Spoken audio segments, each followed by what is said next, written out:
আমাদের ভাই শরীফ ওসমান হাদিকে যেই খুনিরা হত্যা করলো, সেই খুনি এবং তাদের সাথে সংশ্লিষ্ট যারা পরিকল্পনাকারী সবাইকে স্বল্প সময়ের মধ্যে ভারত আশ্রয় দিয়েছে। দেওয়ার পরে এটা খুব স্বাভাবিকভাবে ভারত চাইলে তখনই তাদের জায়গা থেকে এটা প্রকাশ করতে পারত যে তাদের কাছে আছে, কিন্তু না, এটা করেনি। তারা তাদের জায়গা থেকে একটা উপযুক্ত সময় এবং একটা উপযুক্ত ডিলিংসের অপেক্ষা থাকলো। আমরা দেখলাম বিএনপি যখন নির্বাচিত হলো সরকার দল হিসেবে, তখন তারা প্রকাশ করলো যে খুনি যারা আমাদের ভাই ওসমান হাদি হত্যা করেছে তারা তাদের কাছে আছে, তাদেরকে গ্রেফতার করার একটা নাটক সাজানো হলো। তাদের দেশে একজন মানুষ গিয়েছে খুন করে, সীমান্ত পার হয়ে, তাদের কাছে এই তথ্য নাই, এটা কোনো পাগলও বিশ্বাস করবে না। সেখানে তারা এখন আবার আরেকটা নাটকের তৃতীয় পর্ব শুরু করেছে। ওই অপরাধীদেরকে তারা গ্রেফতার করলো, এরপরে বাংলাদেশের সরকারের সাথে যে কোনো প্রক্রিয়া যত দ্রুত সম্ভব তাকে তো বাংলাদেশের কাছে হস্তান্তর করার কথা। তিনি যে হত্যাকাণ্ড ঘটিয়েছেন এটা বাংলাদেশে, তিনি নাগরিক বাংলাদেশে, তার অপরাধ বাংলাদেশে, ঘটনাস্থল সব কিছু বাংলাদেশে, অথচ এখন নাকি সেখানে জিজ্ঞাসাবাদ, রিমান্ড, বিচারিক প্রক্রিয়া শুরু করার একটা নাটক মঞ্চায়ন করা হচ্ছে। এবং আমরা আসলে জানি না যে আবার কিসের বিনিময়ে আমাদের বিএনপি সরকার কি দিয়ে কখন তাকে বাংলাদেশে নিয়ে এসে তার বিচার নিশ্চিত করবেন। প্রতিমন্ত্রী, স্থানীয় সরকারের প্রতিমন্ত্রী, যাকে আমাদের মাননীয় প্রধানমন্ত্রী জনাব তারেক রহমানের বিভিন্ন বিশেষণে বিশেষায়িত করা হয়, তো তিনি তার জায়গা থেকে যখন বলেন যে প্রফেসর ডক্টর মোহাম্মদ ইউনূস লন্ডনে গিয়ে নির্বাচনের যে ট্রফি, জুলাইয়ের যে ট্রফি, সেটা জনাব তারেক রহমানকে দিয়ে নির্বাচনের তারিখ নিয়ে এসেছেন।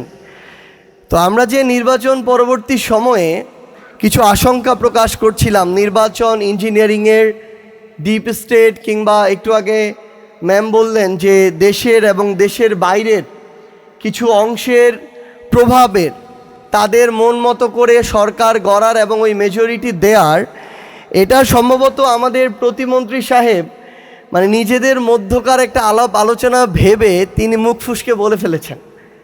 তো ধীরে ধীরে আসলে তারা তাদের জায়গা থেকে তাদের যে উদ্দেশ্যগুলো, সেই উদ্দেশ্যটা খুব স্বল্প সময়ে খুব কাঁচাভাবে তারা প্রতিষ্ঠিত করার চেষ্টা করছেন।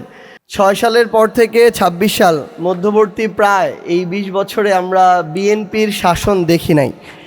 বিএনপি কেমন, কিভাবে তারা দেশ চালায়, সরকার পরিচালনা করে, এগুলো আমরা আওয়ামী লীগের মুখে শুনেছি, এগুলো আমরা মিডিয়ার কল্যাণে শুনেছি, এগুলো আমরা বিভিন্ন বইয়ে পড়েছি।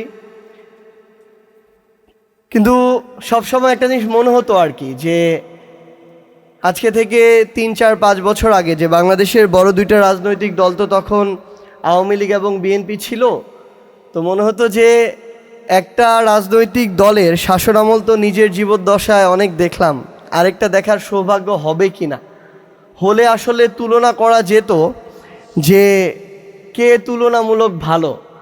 কিন্তু এখন দিনে দিনে বিএনপি তাদের কাজের মধ্য দিয়ে এটা প্রকাশ করছে যে তাদের যে আসলে অবস্থা, এই অবস্থা এটা তুলনা করার না যে কে কার চেয়ে ভালো, বরং এটা তুলনা করা কিছুটা যেতে পারে যে কে কার চেয়ে বেশি খারাপ। আমরা সেদিন সংসদে একটা অপচেষ্টা দেখেছি এবং এই অপচেষ্টার একটা ডকুমেন্টও ভিডিও আকারে পরবর্তীতে সামনে এসেছে। আমাদের কয়েকজন জুলাই যোদ্ধা ভাই সেখানে বলছিলেন যে আমরা বিএনপির জুলাই যোদ্ধা দেখে আমরা ঠিকমতো আমাদের সুযোগ সুবিধাগুলো পাইনি।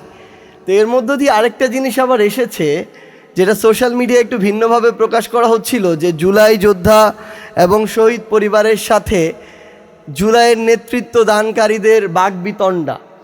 তো পরক্ষণে ওই ভিডিওটা যখন আসে, তো আমরা বুঝতে পারি যে বিএনপির চিন্তাভাবনা এবং চেষ্টাটা এখন এতটাই অপচেষ্টার দিকে গিয়েছে যে বিএনপিপন্থী কিছু সিলেক্টিভ জুলাই যোদ্ধাকে আমন্ত্রণ জানিয়ে তাদের সাথে অন্য রাজনৈতিক দলের কিংবা এনসিপি কিংবা বিরোধী দলের নেতৃবৃন্দদের একটা অস্বস্তিকর পরিবেশ তৈরি করার পর্যন্ত তারা হীন চেষ্টা করছে সংসদের মতো জায়গায়।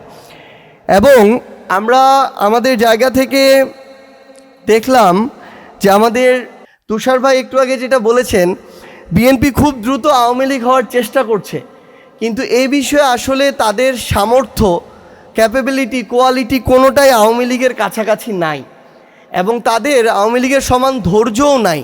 নাহলে 5 বছরের জন্য নির্বাচিত একটা সরকার অন্তত 5 মাস তো অপেক্ষা করবে, নিজেদেরকে তো গুছিয়ে নিবে, তারপর তারা তাদের হয়তো এই অ্যাকশনগুলোতে যেতে পারে। কিন্তু তারা 2 মাস যেতে না যেতে এগুলো শুরু করেছে।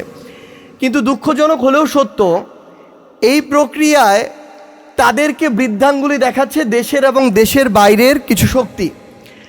দেখেন, যেই মানুষটা তার জায়গা থেকে বিডিআর হত্যাকাণ্ডের বা পিলখানা হত্যাকাণ্ডের নির্দেশদাতা, যিনি শাপলা ম্যাসাকারের নির্দেশদাতা, মোদি বিরোধী হত্যাকাণ্ডের নির্দেশদাতা, জুলাই গণঅভ্যুত্থানের এই গণহত্যার নির্দেশদাতা, এবং সর্বশেষ যিনি ফাঁসির দণ্ডপ্রাপ্ত আসামি ফ্যাসিস্ট খুনি শেখ হাসিনা, ভারত তাকে আশ্রয় দিয়ে রেখেছে। এত বড় শাস্তি বা দণ্ডের পরও এখন পর্যন্ত সে বিষয়ে কোনো মুখ খুলেনি।